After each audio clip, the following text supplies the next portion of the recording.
Saudara-saudara, Bapak Ibu yang kami kasihi dalam Kristus Yesus, salam bagi kita semuanya. Marilah kita mendengar firman Tuhan khotbah epistel Minggu tanggal 3 September tahun 2023. Sebelumnya mari kita berdoa. Damai sejahtera dari Allah Bapa yang melampaui segala akal, itulah yang akan memelihara hati dan pikiran kita untuk mendengar firman-Nya. Dalam Kristus Yesus Tuhan kita. Amin. Firman Tuhan bagi kita tertulis dalam 2 Tawarik pasal 9 ayat 1 sampai ayat 8. Demikian firman Tuhan. Kunjungan Ratu Negeri Sheba. Ketika Ratu Negeri Sheba mendengar kabar tentang Salomo, maka dengan pasukan pengiring yang sangat besar dan dengan unta-unta yang membawa rempah-rempah, banyak emas dan batu permata yang mahal-mahal, datanglah ia ke Yerusalem hendak menguji Salomo dengan teka-teki. Setelah ia sampai kepada Salomo, dipercakapkannya lah segala yang ada dalam hatinya dengan dia. Dan Salomo menjawab segala pertanyaan ratu itu. Bagi Salomo tidak ada yang tersembunyi, yang tidak dapat dijawabnya untuk ratu. Ketika Ratu Negeri Sheba melihat hikmat Salomo dan rumah yang telah didirikannya, maka makanan di mejanya, cara duduk pegawai-pegawainya, cara pelayan-pelayannya melayani dan berpakaian, juru-juru minumannya dan pakaian mereka, dan korban bakaran yang biasa dipersembahkannya di rumah Tuhan, maka tercenganglah ratu itu.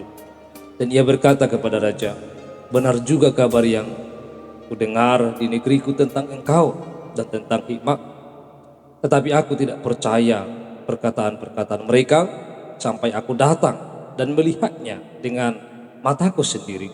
Sungguh setengah dari hikmatmu yang besar itu belum diberitahukan kepadaku. Engkau melebihi kabar yang kudengar. Berbahagialah orang-orangmu dan berbahagialah para pegawaimu ini yang selalu melayani engkau dan menyaksikan hikmat. Terpujilah Tuhan Allahmu yang telah berkenan kepadamu sedemikian hingga ia mendudukkan engkau di atas tahtanya sebagai raja untuk Tuhan Allahmu. Karena Allahmu mengasihi orang Israel, maka ia menetapkan mereka untuk selama-lamanya dan menjadikan engkau raja atas mereka untuk melakukan keadilan dan kebenaran. Demikian jauh pembacaan firman Tuhan. Ibu bapak saudara-saudara, kita akan belajar dari hikmat Salomo yang pada saat itu dikunjungi oleh Ratu Negeri Sheba. Salomo orang yang sangat berhikmat dan bahkan tidak ada yang melebihi hikmat Salomo setelah kematiannya. Tetapi Salomo menjadi catatan sejarah dan catatan iman yang sangat luar biasa, sebab hikmatnya mencengangkan bagi Ratu Negeri Sheba. Salomo adalah raja ketiga, raja Israel setelah Saul, Daud, dan setelah itu Salomo. Dan Salomo yang dipercayakan oleh Tuhan untuk membangun bait suci bagi Allah sebagai tempat mempersembahkan dan tempat menyembah Allah bagi orang Israel. Dan Salomo mendirikan bait Allah karena Daud ditolak oleh Allah untuk mendirikan baitnya. Ibu bapak saudara-saudara, kita melihat kunjungan Ratu Sheba untuk mengunjungi Salomo karena dia mendengar kabar tentang Salomo. Ratu Negeri Sheba, bukti arkeologis menunjukkan bahwa ratu ini berasal dari Saba atau Sheba, kerajaan kaya raya di sebelah barat daya semenanjung Arabia yang memperdagangkan barang-barang mewah dari India dan Afrika Timur. Salah satu maksud ratu mengunjungi Salomo bisa saja berkaitan dengan penguasaan Israel atas lalu lintas perdagangan utama darat dan laut. Agaknya bahwa ratu ingin menjalin hubungan dagang dengan Salomo sebab hubungan dagang yang dimiliki ratu pada saat itu terancam oleh Israel. Saudara-saudara, Ratu Seba ini tidak percaya apa yang didengarnya, sehingga dia ingin membuktikan sendiri dan ingin melihat sendiri apa yang telah didengarnya tentang Salomo. Ibu bapak saudara-saudara, perlu kita ketahui bahwa pada masa itu belum ada alat teknologi, alat komunikasi seperti sekarang ini. Tetapi semuanya adalah serba lisan. Apa yang telah didengarkan oleh Ratu Seba bukan dari medsos atau media sosial, bukan dari televisi, tetapi dia mendengarnya dari mulut ke mulut. Sehingga hal ini menjadi bukti bagi kita semuanya bahwa Salomo itu terkenal di mana-mana. Walaupun tidak segampang sekarang memviralkan sesuatu, tetapi Salomo pada saat itu sudah terkenal sampai ke negeri Seba. Padahal jarak antara Yerusalem ke Seba bukan jarak yang dekat, tetapi bisa sampai terdengar oleh Ratu Seba tentang hikmat yang dimiliki oleh Salomo. Tetapi karena penasaran dan dia tidak percaya akan segala yang dimiliki oleh Salomo dan hikmat yang dimiliki oleh Salomo, sehingga dia datang sendiri untuk melihat dan mempersaksikan apakah benar apa yang telah didengarnya. Tetapi ternyata setelah dia mendengar dan melihat apa yang terjadi, dia mengakui bahwa hikmat yang dia dengar bahkan setengahnya tidak ada. Jauh lebih besar hikmat yang dimiliki Salomo setelah dia datang. Apa yang dilihatnya dan apa yang didengarnya, bahwa yang dilihatnya dan yang telah disaksikannya secara langsung mengatakan bahwa dia sangat tercengang. Dia heran, bisa sehebat itu hikmat yang dimiliki oleh Salomo, sehingga yang didengarnya adalah jauh lebih sedikit, tetapi yang dilihatnya jauh lebih besar hikmat yang dimiliki oleh Salomo. Ibu bapak saudara-saudara yang terkasih, bahwa Salomo memiliki cara yang berbeda dari cara-cara yang dilakukan oleh pendahulunya sebelumnya. Saudara, berkaitan dengan itu, kalau kita berpikir apakah kita pernah mengamati cara kita selama ini untuk melakukan sesuatu. Misalnya ketika kita memakai baju atau memakai jas, tangan mana yang biasa kita masukkan lebih dahulu? Tangan mana yang ada di atas saat melipat tangan di depan dada? Coba kita melakukannya dengan cara yang berbeda. Mengapa demikian? Karena mengubah kebiasaan itu adalah sangat sulit. Mengubah kebiasaan yang sudah berulang-ulang kita lakukan, bahwa itu adalah begitu sulit untuk kita lakukan. Saudara-saudara, saat Salomo menjadi raja bagi Israel, bahwa Salomo milih-milih melakukan segala sesuatu dengan tidak mengikuti cara-cara orang sebelumnya. Tetapi Salomo memilih untuk memikirkan ulang semua hal yang sudah biasa dilakukan.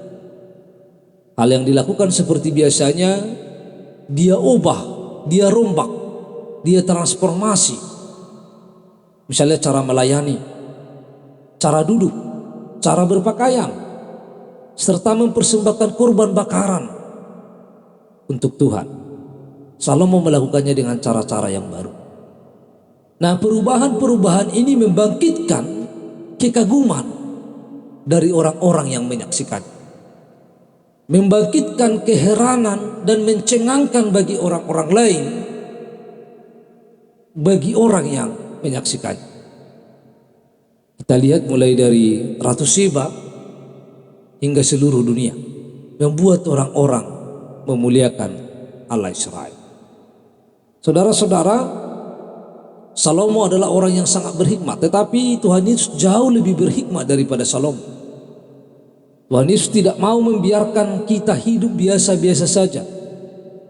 Tuhan Yesus merombak kita agar kita menjadi pengikutnya yang hidup semakin baik. Mulai dari cara menjalani hidup, cara memandang masalah, cara memilih prioritas, prinsip hidup yang kita pegang, dan sebagainya. Oleh karena itu bahwa firman ini mengajarkan kita bagaimana kita memulai sesuatu itu dengan hal yang baru. Itulah yang dimiliki oleh Salomo, hikmat yang dimiliki Salomo. Dia tidak mau biasa-biasa saja seperti dulu, tetapi dia ingin lebih baik dan selalu ingin lebih baik di dalam kehidupan.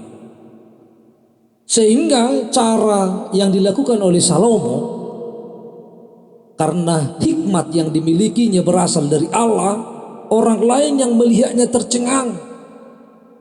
Sehingga ketika orang lain heran melihat apa yang telah dilakukan oleh Salomo, mereka memuliakan Allah. Itu yang kita lihat dalam firman ini. Kita lihat tadi dalam ayat 8, terpujilah Tuhan Allahmu yang telah berkenan kepadamu sedemikian, hingga ia mendudukkan engkau di atas tahtanya sebagai raja untuk Tuhan Allahmu. Karena Allahmu mengasihi orang Israel, maka ia menetapkan mereka untuk selama-lamanya dan menjadikan engkau raja atas mereka untuk melakukan keadilan dan kebenaran. Maka di tengah-tengah kehidupan kita di dunia ini, seperti apa yang telah kita lihat kesaksian dari Ratu Negeri Seba ini, dia melihat dari apa yang ada di kerajaan itu. Hal-hal yang sangat praktis dilihat. Dilihat bagaimana Salomo berpakaian, dilihat juga pegawai-pegawainya, dilihat juga cara duduk dan cara melayani semua para pegawainya, cara berpakaian, dan cara mempersembahkan korban bakaran yang dilakukan di Bait Allah untuk kemuliaan bagi nama Tuhan. Maka cara itu akan dapat menampilkan apakah seseorang itu berhikmat atau tidak. Itulah yang kita lihat dalam nasi ini. Maka Ratu Seba mengakui hikmat Salomo itu sangat luar biasa dan sangat mengherankan. Oleh karena itu ibu bapak saudara-saudara, hikmat Salomo yang dipakainya, hikmat Salomo yang ada dalam hidupnya adalah berasal dari Allah. Hikmat itu akan mengajari kita bagaimana cara kita hidup, bagaimana cara kita untuk melakukan sesuatu, bagaimana cara kita menghadapi persoalan, dan bagaimana cara kita untuk memberikan persembahan, dan bagaimana cara kita memuliakan Allah di dalam kehidupan kita. Maka hikmat itu akan mengajari kita dalam segala sesuatu. Oleh karena itu ibu bapak saudara-saudara, Salomo adalah orang yang sangat berhikmat.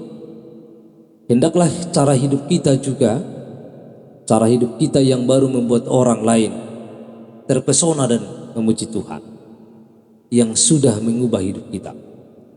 Mari kita memulai perubahan, walaupun perubahan itu berat, walaupun perubahan itu adalah sangat susah, tetapi mari kita melakukan perubahan cara hidup kita. Setelah perubahan itu membawa kita makin dekat kepada Tuhan dan hidup kita menjadi kesaksian bagi orang lain, kita akan bisa mengatakan, saya menyukai caramu mengubah hidup saya. Itulah yang terjadi bagi Ratu Seba. Oleh karena itu ibu bapak saudara-saudara, dimanapun kita berada pada saat ini, mari kita hidup dengan hikmat. Mari kita mengubah cara kita yang lama, mari kita mengubah cara kita yang sesuai dengan kehendak Tuhan, dan mari kita membuat orang tercengang karena hikmat yang diberikan Tuhan bagi kita, sehingga kita memiliki cara yang berbeda, baik cara pandang, baik cara melihat, baik cara menyelesaikan masalah, baik memilih yang prioritas dan prinsip hidup di tengah-tengah kehidupan kita. Mari kita gunakan semuanya kita dengan menggunakan hikmat dalam hidup kita sehari-hari. Amin. Kita berdoa. Tuhan Allah Bapa kami yang di surga, kami telah mendengar firman-Mu. Biarlah Tuhan yang akan membimbing kami untuk tetap memiliki hikmat seperti yang dimiliki oleh Salomo, sehingga kami dapat menata hidup kami dengan cara yang Tuhan kehendaki, sehingga kami berhikmat di dalam menghadapi setiap kehidupan yang ada di tengah-tengah dunia ini. Bimbing dan tuntunlah kami Tuhan untuk selalu berhikmat dalam hidup ini. Dalam nama Kristus Yesus kami telah berdoa. Amin.